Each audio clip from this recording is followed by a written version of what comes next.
¿Qué tal? A ver, pensemos un momento. Vivimos en un mundo hiperconectado, ¿verdad? Google Maps nos lleva a cualquier rincón. Las redes sociales nos muestran hasta el último detalle de la vida de otros. Parece que ya no quedan secretos, que todo está al alcance de un clic, de una pantalla.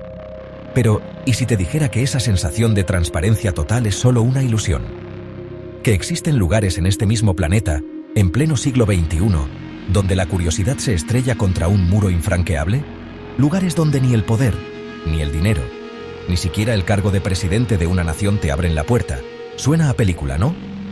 Pues agárrate, porque la realidad, como suele pasar, supera con creces a la ficción más elaborada. Hablamos de enclaves rodeados de un misterio tan denso que alimenta todo tipo de leyendas. Zonas marcadas en rojo en los mapas oficiales, si es que aparecen. Imágenes aéreas que, curiosamente, siempre salen borrosas, como si una mano invisible quisiera ocultar algo. Puertas cerradas con 7 candados, señales de prohibido el paso que no son una simple advertencia, sino una amenaza velada. Son los puntos ciegos del sistema, los agujeros negros de la información. Lugares que, por su peligrosidad extrema o por los secretos que custodian, se mantienen al margen de cualquier escrutinio público, lejos de miradas indiscretas como la tuya o la mía. Y uno no puede evitar preguntarse, ¿qué es tan importante, tan delicado, como para justificar tanto secretismo? Hoy, aquí en Your World TVs, nos vamos a saltar las vallas, aunque sea con la imaginación. Vamos a intentar echar un vistazo a esos sitios donde oficialmente nadie puede mirar. Te traemos una lista de 7 lugares prohibidos que despiertan fascinación, sí, pero también muchas preguntas, muchas conspiraciones y, por qué no decirlo, un poquito de miedo. Sitios que nos recuerdan que por mucho que creamos saberlo todo, hay realidades que se nos escapan, que se nos ocultan deliberadamente.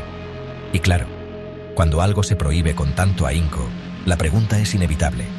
¿Qué narices están escondiendo con tanto celo? ¿Qué temen que podamos descubrir si alguna vez lográramos entrar? Así que ponte cómodo, porque el viaje que emprendemos hoy es de los que no dejan indiferente a nadie. Te aseguro que algunos de estos lugares te van a sonar. Otros te sorprenderán por completo, pero todos tienen algo en común. Están vetados para la inmensa mayoría de los mortales, incluidos aquellos que, en teoría, ostentan el máximo poder. Quédate con nosotros hasta el final, porque el número 1 de nuestra lista, te lo adelanto, parece sacado directamente de una película de ciencia ficción de las buenas. No olvides suscribirte, darle a la campanita para no perderte nada, y acompáñanos en este recorrido por lo inaccesible, por lo oculto, por esos rincones del planeta que guardan secretos inconfesables.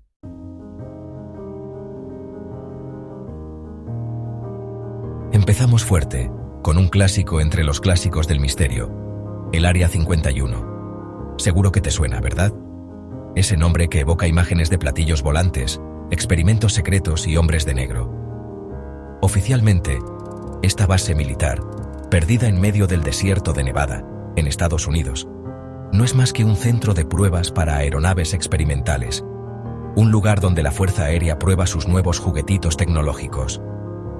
Eso es lo que nos cuentan, la versión edulcorada para el consumo público. Pero claro, cuando el secretismo es tan extremo, tan obsesivo, es normal que la gente empiece a pensar que ahí dentro se cuece algo más que simples aviones, por muy avanzados que sean estos. La leyenda del Área 51 no ha nacido de la nada. Se ha alimentado durante décadas por un hermetismo casi paranoico. El acceso está tan restringido, tan controlado, que se dice que ni el propio presidente de los Estados Unidos puede plantarse allí sin una autorización expresa, y muy específica, del alto mando militar. Piénsalo bien, la persona teóricamente más poderosa del planeta necesita pedir permiso para entrar en una instalación de su propio país. Esto ya de por sí hace que uno arquee la ceja, ¿no crees? ¿Qué tipo de tecnología aeronáutica requiere un nivel de secretismo que supera incluso la autoridad presidencial? ¿O es que acaso no se trata solo de aviones? Las zonas que rodean esta base son un auténtico fortín. Kilómetros y kilómetros de desierto inhóspito, vigilados con una tecnología que ya quisieran muchos países para proteger sus fronteras. Hablamos de sensores de movimiento capaces de detectar hasta el más mínimo intruso, vigilancia aérea constante con drones y aviones que no pierden detalle, y patrullas armadas con órdenes muy claras de disuadir a los curiosos. Los permisos para acercarse, incluso a las áreas perimetrales, son extremadamente limitados y se conceden con cuentagotas, generalmente solo a personal con las más altas acreditaciones de seguridad. Un despliegue de medios que parece desproporcionado si solo se trata de probar prototipos de aviones. Y así, con cada nueva restricción, con cada historia filtrada de algún supuesto extrabajador, la pregunta se hace más grande, más insistente. ¿Qué esconden realmente allí, en ese rincón perdido de Nevada? ¿Es solo tecnología militar avanzada? ¿O hay algo más? Algo que desafiaría nuestra comprensión del mundo, de nuestro lugar en el universo.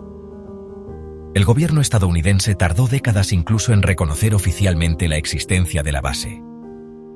Un silencio que solo sirvió para echar más leña al fuego de las teorías y las especulaciones. Porque cuando el poder calla de forma tan obstinada, la imaginación popular vuela, y a veces, quién sabe, puede que no vaya tan desencaminada como algunos quisieran hacernos creer.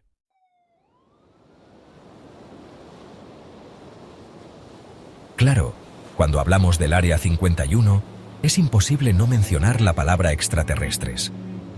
Durante décadas, esta base ha sido el epicentro de las teorías de conspiración más famosas del mundo. Esas que aseguran que el gobierno de Estados Unidos no solo tiene pruebas de vida alienígena, sino que incluso colabora con ellos o estudia tecnología recuperada de naves estrelladas. El incidente de Roswell, en 1947, aunque ocurrió a cientos de kilómetros, siempre ha estado íntimamente ligado en el imaginario popular al Área 51, como si fuera el lugar donde se llevaron los restos de aquella supuesta nave extraterrestre y sus ocupantes. ¿Fantasía? Quizás, pero una fantasía muy persistente y muy bien alimentada por el secretismo oficial. Uno se pregunta, si de verdad solo se trata de probar aviones espía o bombarderos de nueva generación, ¿por qué tanto misterio? ¿Por qué no desclasificar, aunque sea parcialmente, algunos de los proyectos una vez que ya no son secretos militares punteros? Otros países desarrollan tecnología militar avanzada y no generan este nivel de misticismo ni esta industria de la conspiración a su alrededor. Parece como si el propio gobierno estadounidense disfrutara, o quizás necesitara, mantener viva esa llama de lo desconocido, ese halo de misterio que rodea al Área 51. Tal vez desvía la atención de otras cosas, o tal vez, solo tal vez, hay una pizca de verdad en alguna de esas historias que suenan a ciencia ficción. El impacto cultural del Área 51 es innegable. Ha inspirado infinidad de películas, series de televisión, libros, videojuegos. Se ha convertido en un símbolo de los secretos gubernamentales, de la idea de que la verdad está ahí fuera, pero bien guardada bajo llave. Miles de personas peregrinan cada año a los alrededores de la base, a la famosa carretera extraterrestre, con la esperanza de ver alguna luz extraña en el cielo, alguna prueba que confirme sus sospechas. Es una especie de meca para los amantes de lo paranormal y los teóricos de la conspiración. Y todo, recordemos, por una base de la que oficialmente solo salen y entran aviones. Resulta cuanto menos curioso. Al final, la verdad sobre lo que ocurre, o ha ocurrido, dentro del Área 51, sigue siendo uno de los secretos mejor guardados, y la prohibición de acceso, incluso para las más altas esferas del poder político, no hace más que reforzar la idea de que allí se maneja información o tecnología que trasciende lo convencional. ¿Llegaremos algún día a saber qué se oculta tras esos muros y esas alambradas?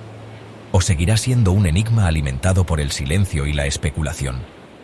Lo único seguro es que el Área 51 continuará siendo un lugar prohibido. Un símbolo de que hay puertas que, por mucho que nos empeñemos, permanecen cerradas a cal y canto para la inmensa mayoría.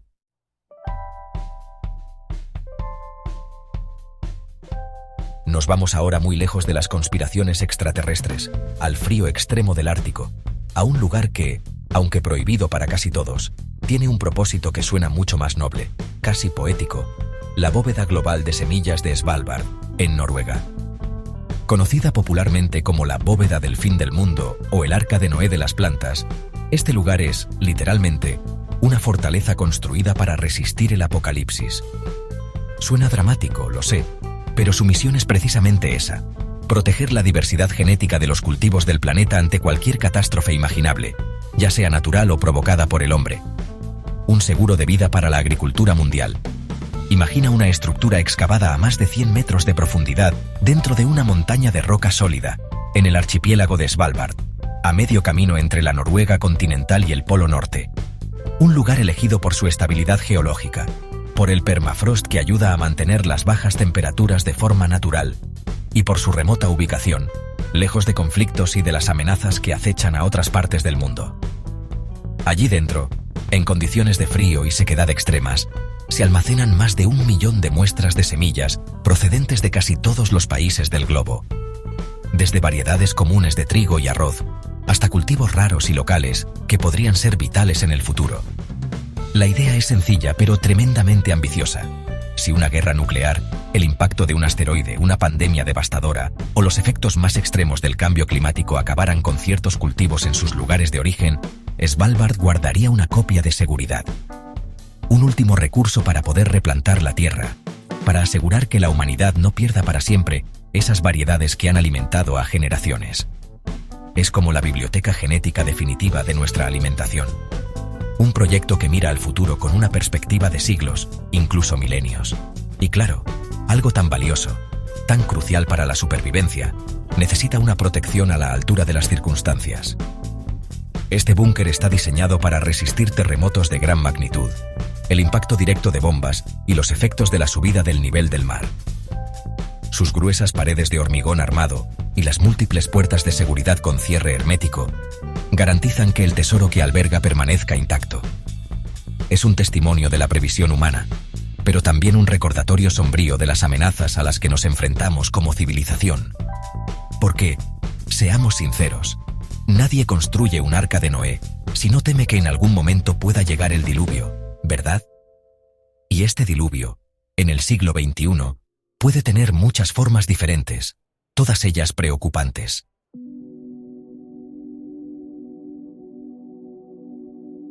Ahora bien, aquí viene lo interesante desde el punto de vista de nuestro programa.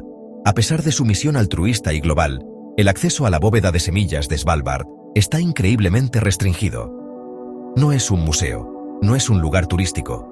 De hecho, solo un puñado muy selecto de científicos y técnicos, específicamente autorizados, tienen permitido entrar en sus cámaras frigoríficas. Y siempre bajo un control estricto, siguiendo protocolos muy rigurosos. No es que puedan pasearse por allí a su antojo. Cada apertura de la bóveda es un evento planificado y supervisado con sumo cuidado. La seguridad es máxima, porque lo que se protege es, literalmente, invaluable. Lo curioso es que esta restricción no solo afecta al público general. Ni los políticos de alto rango, ni personal militar, ni siquiera el propio gobierno noruego, que es el anfitrión de la instalación, pueden acceder a la bóveda sin una autorización directa y explícita del comité internacional que la administra. Este comité está formado por representantes de diversas organizaciones globales dedicadas a la agricultura y la conservación. Son ellos, y solo ellos, quienes tienen la última palabra sobre quién entra y quién no. Es una especie de territorio neutral, dedicado a un bien común, pero gobernado con una exclusividad férrea. Una paradoja interesante, ¿no te parece?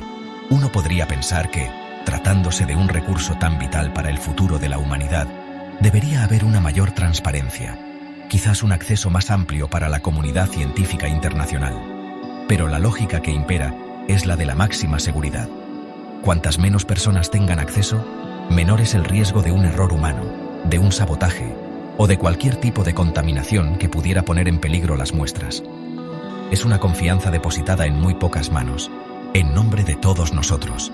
Y aunque el objetivo es loable, esa exclusividad radical no deja de llamar la atención en un mundo que, supuestamente, aboga por la colaboración y el conocimiento compartido, sobre todo cuando se trata de desafíos globales.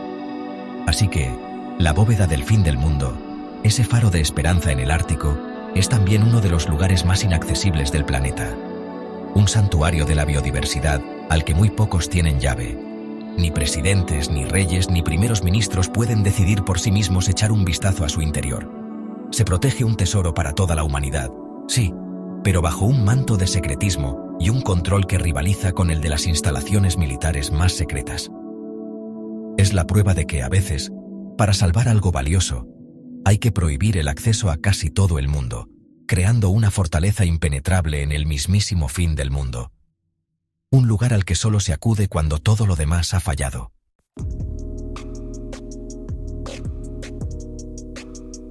Imagínense un lugar, en pleno siglo XXI, donde el tiempo parece haberse detenido por completo.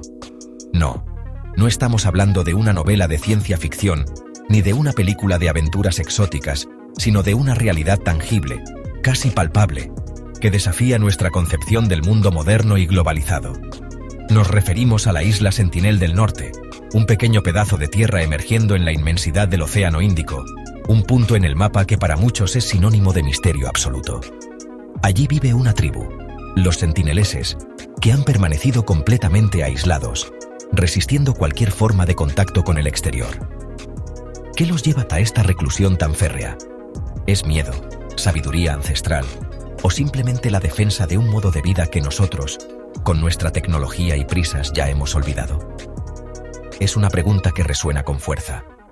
La historia de los encuentros, o más bien desencuentros, con los sentineleses es una crónica de hostilidad y rechazo. Cada intento de aproximación, ya sea por exploradores curiosos, pescadores despistados o incluso misiones humanitarias bien intencionadas, ha sido recibido de la misma manera, con una lluvia de flechas y una actitud inequívoca de no se acerquen. No quieren saber nada de nosotros, de nuestro mundo, de nuestras intenciones, sean cuales sean.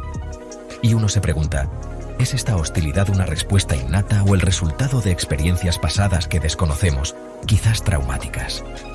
Hemos sido nosotros, el mundo civilizado, los que hemos sembrado esa desconfianza a lo largo de los siglos con otros pueblos originarios. Una reflexión que nos obliga a mirar nuestro propio pasado.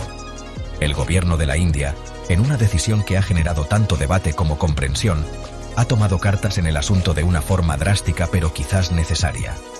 Ha declarado la isla y las aguas circundantes, en un radio de 5 kilómetros, como una zona de exclusión total. Absolutamente prohibido acercarse. No es una recomendación, es una ley con consecuencias muy serias.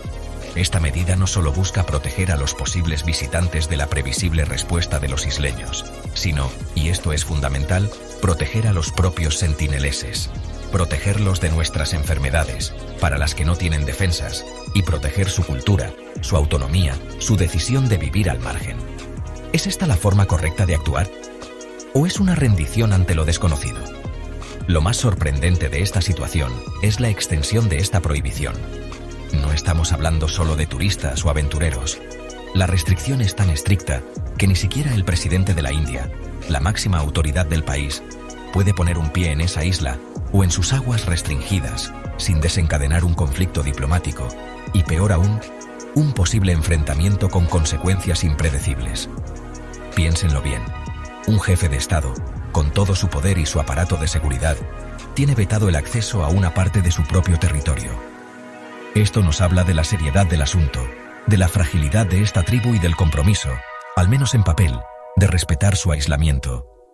Un mundo detenido en el tiempo, custodiado por la ley y por la propia voluntad de sus habitantes.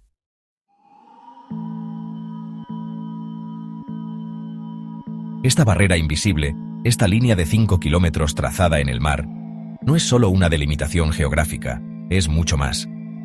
Es un símbolo de la complejidad de nuestro mundo, de las tensiones entre el progreso y la preservación, entre la curiosidad y el respeto. ¿Qué se esconde realmente detrás de esa cortina de vegetación y de esa hostilidad ancestral? ¿Son solo unos pocos cientos de personas aferradas a sus costumbres, o hay algo más profundo, algo que quizás no queremos entender? La falta de información directa, la imposibilidad de estudiar su lengua, sus creencias, sus estructuras sociales, convierte a la isla Sentinel del Norte en un verdadero agujero negro antropológico. Un enigma que persiste en la era de la información total. Los pocos y distantes avistamientos, a menudo desde el aire o desde embarcaciones que se mantienen a una distancia prudencial, apenas nos ofrecen atisbos de su vida. Se les ha visto cazando, pescando, recolectando en la playa. Pequeñas figuras moviéndose en un entorno que para ellos es el universo entero. No conocen el metal más allá de lo que puedan haber rescatado de algún naufragio ocasional, y sus herramientas son rudimentarias pero efectivas para su supervivencia. ¿Cómo perciben ellos el mundo? ¿Qué piensan de los helicópteros que a veces sobrevuelan a gran altura, o de los barcos que se perfilan en el horizonte? Son preguntas que, probablemente, nunca tendrán respuesta, y quizás sea mejor así. La decisión del gobierno indio de mantener esta zona de exclusión no está exenta de críticas. Algunos argumentan que se les está negando a los sentineleses los beneficios del mundo moderno, como la medicina o la educación. Otros, en cambio, aplauden la medida como un ejemplo de respeto a la autodeterminación de los pueblos indígenas, una lección para un mundo que a menudo ha pecado de arrogancia colonial. Pero ¿quién tiene la autoridad moral para decidir qué es lo mejor para ellos? ¿No es la propia definición de paternalismo imponer nuestra visión del bienestar? El debate es complejo y no tiene respuestas sencillas, porque cada opción parece tener un lado oscuro, una posible consecuencia no deseada. Al final, la isla Sentinel del Norte se erige como un recordatorio incómodo de que no todo en este planeta está a nuestro alcance, ni debe estarlo. Es un espejo que nos devuelve la imagen de una humanidad que, en su afán por conocerlo y controlarlo todo, a veces olvida la importancia de dejar ser, de respetar los límites, tanto los físicos como los culturales. ¿Qué pasaría si un día, por accidente o por una decisión desesperada, alguien violara esa frontera?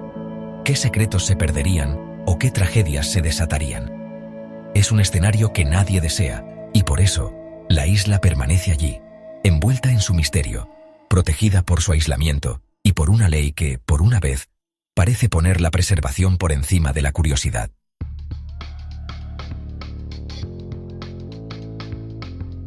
Ahora viajamos al corazón de una de las instituciones más antiguas y poderosas del mundo, la Iglesia Católica.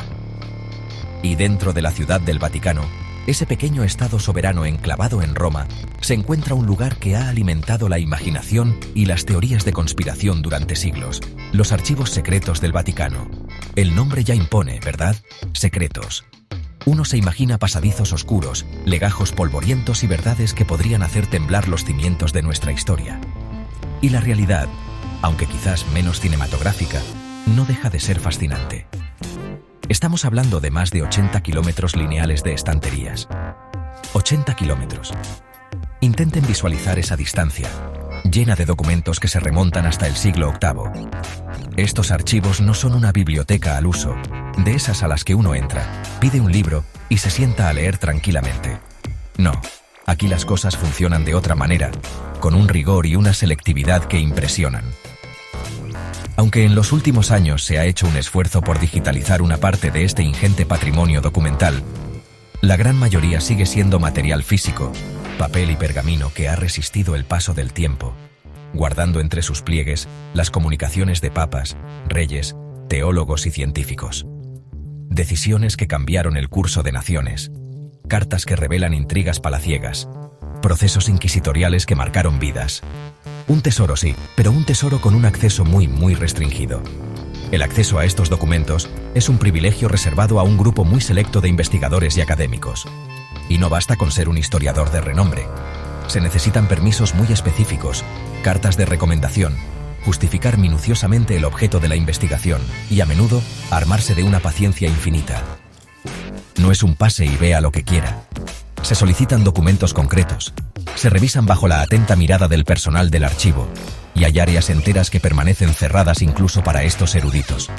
¿Por qué tanto celo? ¿Es solo una cuestión de conservación, de proteger un legado frágil, o hay algo más, algo que la Iglesia prefiere que no salga a la luz pública? La pregunta queda en el aire. Y aquí viene lo más llamativo, lo que realmente subraya el carácter casi impenetrable de estos archivos. Ni siquiera el Papa, el Sumo Pontífice, la máxima autoridad de la Iglesia Católica, tiene acceso libre e ilimitado a la totalidad de su contenido. Puede sonar increíble, pero así es. Existen protocolos, existen jerarquías y existen, presumiblemente, secciones de los archivos cuya consulta está sometida a condiciones que ni el propio Papa puede obviar sin más. Esto nos da una idea de la magnitud y la complejidad de la información que allí se custodia.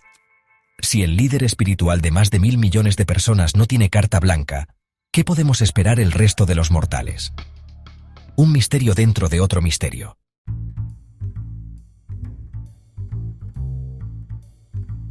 Claro, ante tanto secretismo, ante tantas puertas cerradas y tantos noes por respuesta, es inevitable que surjan los rumores, las especulaciones, las teorías más descabelladas.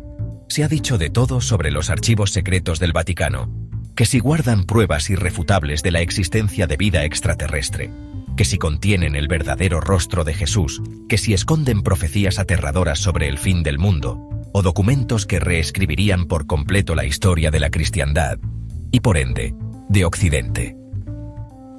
¿Cuánto hay de verdad en todo esto? ¿Y cuánto de simple fantasía alimentada por la falta de transparencia? Es difícil discernirlo cuando el velo es tan espeso. La Iglesia, por su parte, insiste en que la denominación Secretos Archivum Secretum Vaticanum, en latín, es una traducción un tanto desafortunada del latín secretum, que en su origen significaba privado o personal, refiriéndose a que eran los archivos privados del Papa. Argumentan que no hay nada siniestro ni conspiranoico, sino simplemente la necesidad de organizar y proteger un volumen documental gigantesco y de gran valor histórico.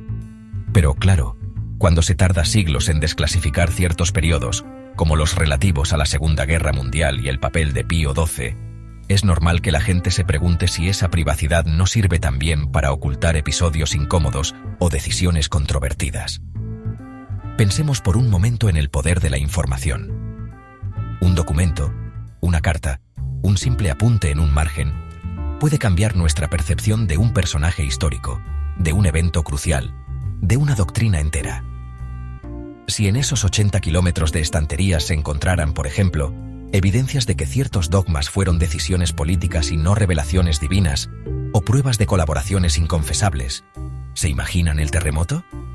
Quizás los rumores no sean tan importantes como la simple posibilidad de que existan documentos que, de conocerse, obligarían a una relectura crítica de muchos capítulos de nuestra historia. Y esa posibilidad es la que mantiene viva la fascinación y la sospecha. Así que, mientras algunos investigadores afortunados bucean, con cuentagotas, en ese océano de papel, el resto nos quedamos con la intriga. ¿Qué secretos, en el sentido más popular de la palabra, seguirán durmiendo en esos anaqueles? ¿Llegará algún día en que la apertura sea total, o siempre habrá un núcleo duro, un sancta sanctorum documental inaccesible para el común de los mortales? Los archivos vaticanos seguirán siendo por mucho tiempo uno de esos lugares donde la historia y la leyenda se dan la mano, alimentando ese hambre tan humano por descubrir lo que permanece oculto, lo que nos han dicho que no podemos conocer.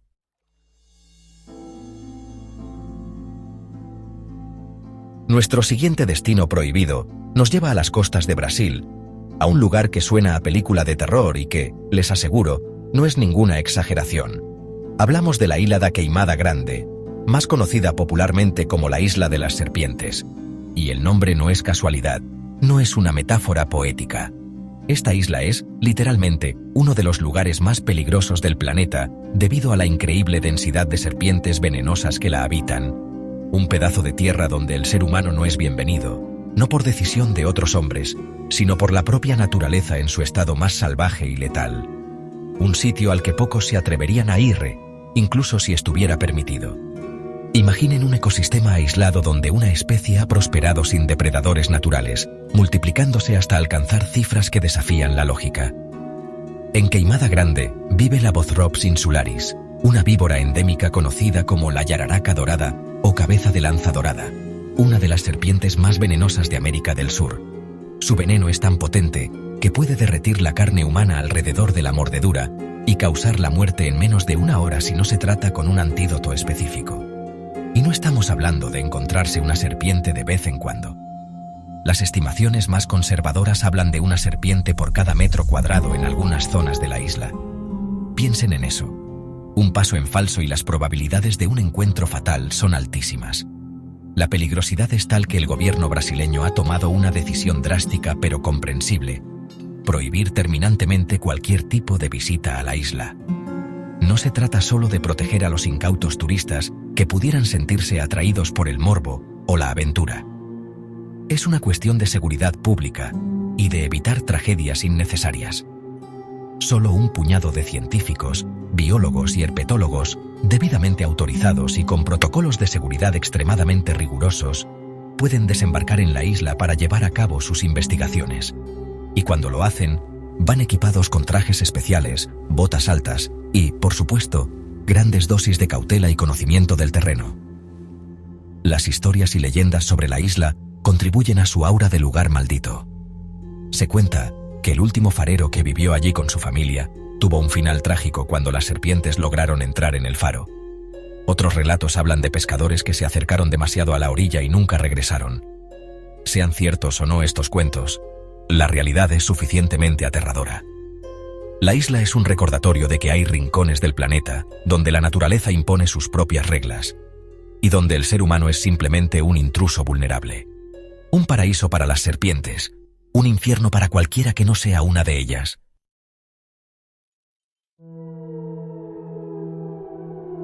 Pero ¿cómo llegó esta isla a convertirse en un santuario tan exclusivo para estos reptiles? La historia geológica nos da una pista. Se cree que Queimada Grande estuvo conectada al continente hace unos 11.000 años.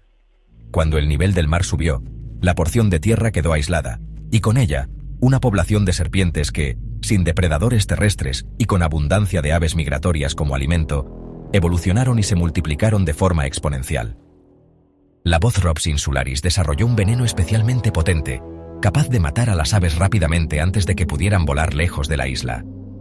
Una adaptación evolutiva fascinante, pero terrible para cualquier otra criatura. La prohibición de acceso no solo protege a las personas, sino también, paradójicamente, a las propias serpientes.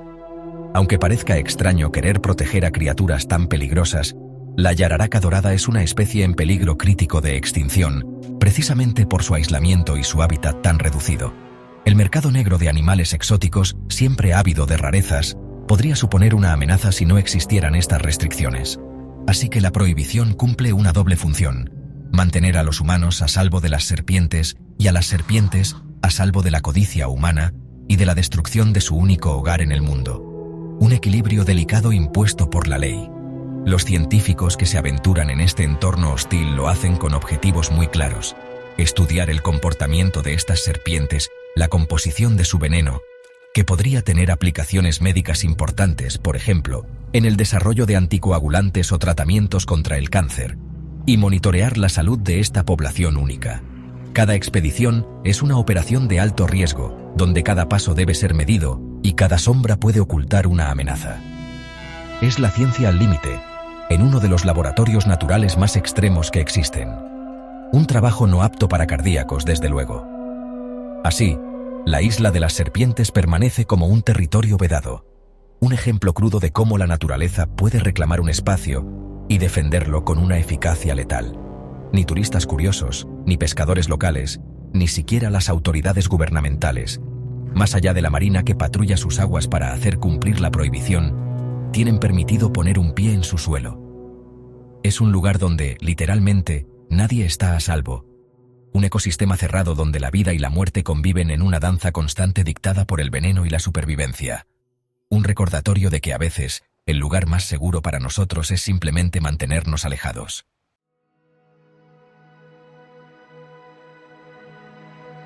Hay lugares en el mundo que, más que por sus muros, se protegen por el manto de secretismo que los envuelve.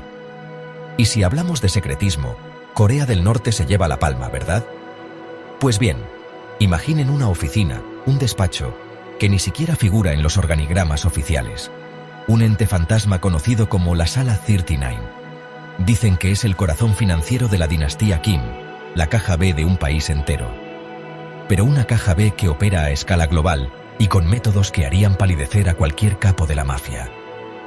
Uno se pregunta, ¿cómo es posible que algo tan crucial, tan vital para la supervivencia de un régimen, permanezca tan oculto a ojos del mundo exterior, e incluso para la mayoría de sus propios ciudadanos?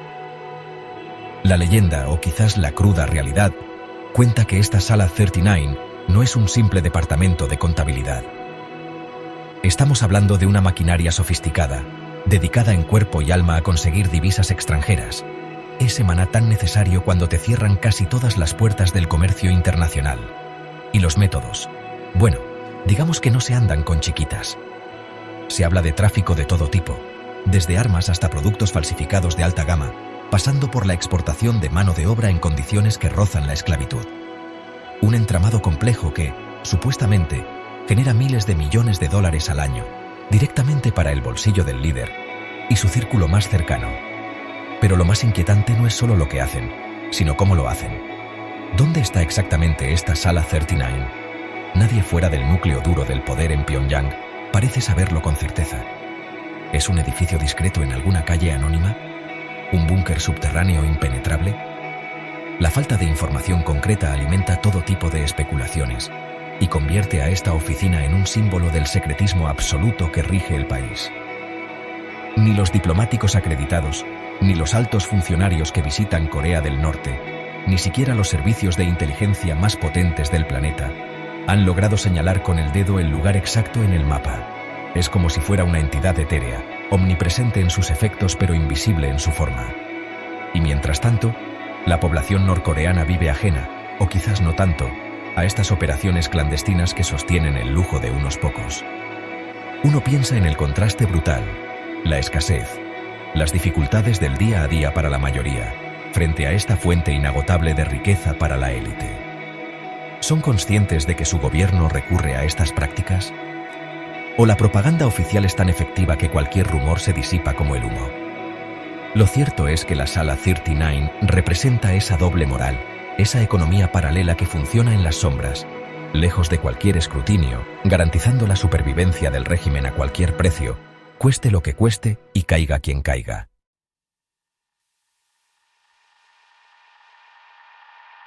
Acceder a la Sala 39 es, sencillamente, una utopía para cualquiera que no pertenezca al círculo más íntimo, más hermético, de Kim Jong-un. No hablamos solo de ministros o generales. Hablamos de un puñado de individuos, elegidos con lupa, cuya lealtad está más que probada y cuyo silencio es oro. Son los guardianes de los secretos financieros del régimen, los que mueven los hilos de esta vasta red de operaciones ilegales. Imaginen la presión, la responsabilidad, pero también el poder que acumulan estas figuras en la sombra. Son, en esencia, los banqueros personales del líder supremo, con todo lo que eso implica en un país como Corea del Norte. Y no crean que se han quedado anclados en los métodos tradicionales del contrabando. La Sala 39, según apuntan diversas investigaciones y testimonios de desertores, ha sabido adaptarse a los nuevos tiempos. La minería de criptomonedas, los ataques informáticos a entidades financieras internacionales, el robo de activos digitales, todo vale para engrosar las arcas. Se habla de hackers altamente cualificados, trabajando día y noche para burlar las sanciones y obtener esos preciados bitcoins o cualquier otra moneda virtual que pueda convertirse en dinero contante y sonante. Una especie de ciberdelincuencia de Estado, organizada y dirigida desde las más altas esferas del poder. La pregunta que surge es inevitable. ¿Hasta qué punto este tipo de actividades desestabilizan la economía global o la seguridad internacional? Porque no estamos hablando de un grupo de delincuentes comunes, sino de un Estado soberano utilizando su aparato para fines ilícitos. Las sanciones internacionales intentan ahogar financieramente al régimen, pero la Sala 39 actúa como un bypass, una vía de escape que les permite seguir financiando su programa nuclear, su ejército y el tren de vida de la élite. Es una lucha constante, un juego del gato y el ratón a escala planetaria, donde las reglas parecen no aplicar para todos por igual. Y así, esta economía paralela, oculta bajo un secretismo casi impenetrable, sigue funcionando, alimentando la maquinaria de un régimen que se resiste a cualquier tipo de apertura o cambio. La Sala 39 es, quizás, uno de los mayores enigmas del mundo contemporáneo. Un lugar donde la política, las finanzas y el crimen organizado se dan la mano de una forma que desafía cualquier lógica convencional. Un recordatorio de que a veces las instituciones más opacas son las que realmente mueven los hilos del poder, lejos de la mirada pública y por supuesto sin que ningún presidente extranjero, ni siquiera los más poderosos, puedan ni soñar con echar un vistazo dentro.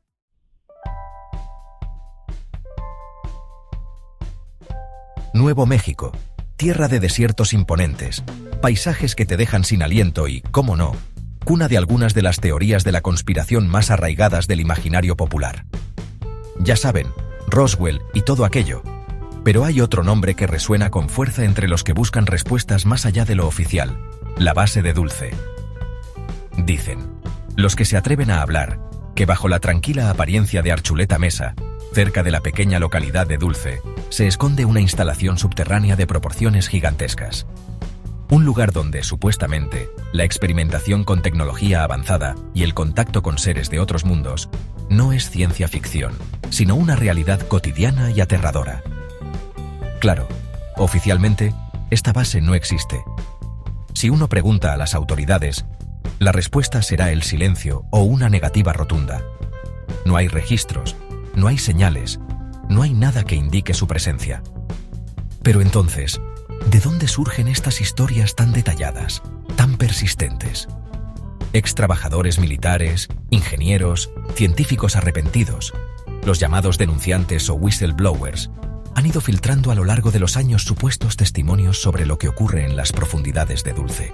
Hablan de varios niveles subterráneos, cada uno dedicado a proyectos más secretos y perturbadores que el anterior.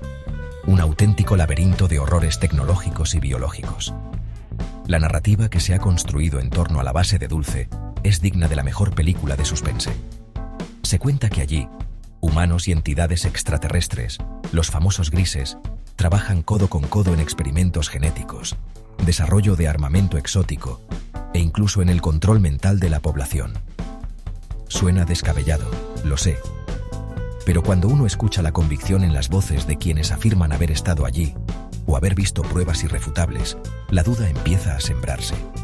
¿Podría ser que una verdad tan monumental esté siendo ocultada al mundo de una manera tan eficaz?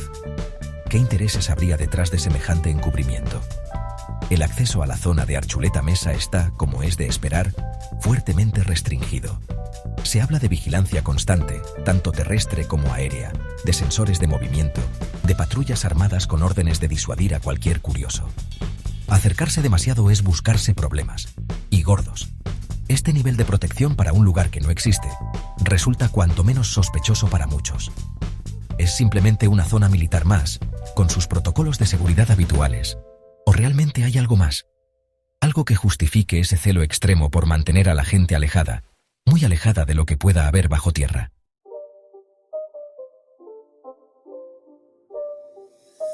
Una de las teorías más inquietantes que rodean la supuesta base de Dulce es la que sugiere que ni siquiera el gobierno de los Estados Unidos tiene el control total sobre lo que allí sucede. Se especula con la existencia de pactos secretos, firmados hace décadas, entre ciertas facciones del poder estadounidense y estas inteligencias no humanas. Acuerdos que, a cambio de tecnología avanzada, habrían concedido a estos seres una libertad de acción casi ilimitada en estas instalaciones subterráneas. Una idea que pone los pelos de punta, porque implicaría una soberanía compartida, o incluso cedida en suelo propio. Los relatos de los denunciantes a menudo describen una jerarquía compleja dentro de la base, con diferentes especies alienígenas y humanos trabajando en distintos niveles, no siempre en armonía. Se habla de tensiones, de conflictos, incluso de enfrentamientos violentos entre las distintas facciones que operan en la oscuridad. Si algo de esto fuera cierto, estaríamos ante una situación que escapa a cualquier escenario imaginable por la mayoría de la población. Un mundo subterráneo con sus propias reglas, sus propias alianzas y sus propias guerras, completamente al margen de la supervisión democrática o del conocimiento público. La falta de reconocimiento oficial, lejos de acallar los rumores, los alimenta. Porque, ¿qué mejor manera de proteger un secreto que negar su existencia? Cualquier prueba que pueda surgir es automáticamente desacreditada. Cualquier testimonio es tachado de fantasioso o de producto de una mente perturbada. Es la estrategia perfecta para mantener la curiosidad a raya y asegurar que lo que sea que ocurra en Dulce, si es que ocurre algo, siga siendo un misterio. Uno se pregunta cuántas personas habrán intentado investigar por su cuenta y con qué obstáculos se habrán topado, o qué habrá sido de ellas. Al final, la base de Dulce permanece como un interrogante gigantesco en el corazón de Estados Unidos.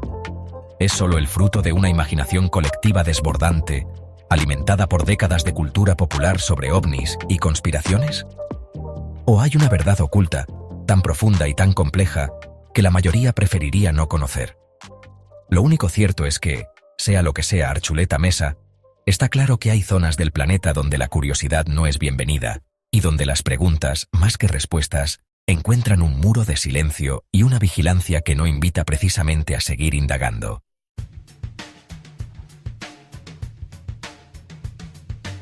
Y así, mientras el mundo gira, ajeno en su mayor parte, hay puertas que permanecen cerradas a cal y canto. Puertas que custodian secretos, poder, o quizás, simplemente, el miedo a lo desconocido. Hemos recorrido algunos de estos enclaves prohibidos, desde las profundidades heladas de Svalbard hasta las entrañas financieras de un régimen hermético, pasando por islas donde el tiempo parece haberse detenido y bases que, oficialmente, ni siquiera existen. Lugares donde la frase acceso restringido se lleva a su máxima expresión, dejando claro que no todo está al alcance de todos, ni siquiera de los que, en teoría, ostentan el máximo poder. Uno se queda pensando, ¿verdad? ¿Cuántos lugares más como estos existirán, ocultos a nuestra vista, guardando celosamente información que podría cambiar nuestra percepción de la historia, de la ciencia o incluso de nuestra propia especie? Esas cámaras que vigilan, esos ojos que observan desde la sombra, no son solo elementos de una película de espías. Son la realidad de un mundo donde la transparencia, a veces, es solo una ilusión, una fachada bien construida para mantenernos tranquilos, para que no hagamos demasiadas preguntas sobre lo que ocurre detrás del telón, en esos despachos y laboratorios a los que nadie, o casi nadie, tiene permiso para entrar. La sensación que queda es un poco inquietante, ¿no les parece? Saber que hay conocimientos, tecnologías, quizás verdades fundamentales, que se nos niegan sistemáticamente. Que mientras nosotros seguimos con nuestro día a día, hay decisiones que se toman, experimentos que se realizan, riquezas que se acumulan, en espacios completamente vedados al escrutinio público. ¿Es por nuestra propia seguridad, como a veces nos quieren hacer creer? ¿O hay otros intereses en juego, intereses que prefieren la oscuridad a la luz, el secreto a la verdad? La respuesta, me temo, no es sencilla, y probablemente tampoco sea única para todos estos lugares. Al final, vivimos en un planeta lleno de maravillas, pero también de enigmas y de zonas de sombra. Estos lugares prohibidos son solo una muestra de ello, la punta del iceberg de un entramado de poder y secretismo que nos recuerda que no todo es lo que parece. ¿Conocías todos estos sitios? ¿Cuál de ellos te ha volado más la cabeza o te ha generado más preguntas? Nos encantaría leer tu opinión en los comentarios, porque este es un tema que da para mucho debate. Y si te apasionan estos misterios que esconde nuestro mundo, ya sabes, suscríbete a Your World TVS. Danos un like que siempre ayuda. Y compártelo para que más gente se una a esta búsqueda. Nos vemos en el próximo vídeo, si las puertas cerradas nos lo permiten.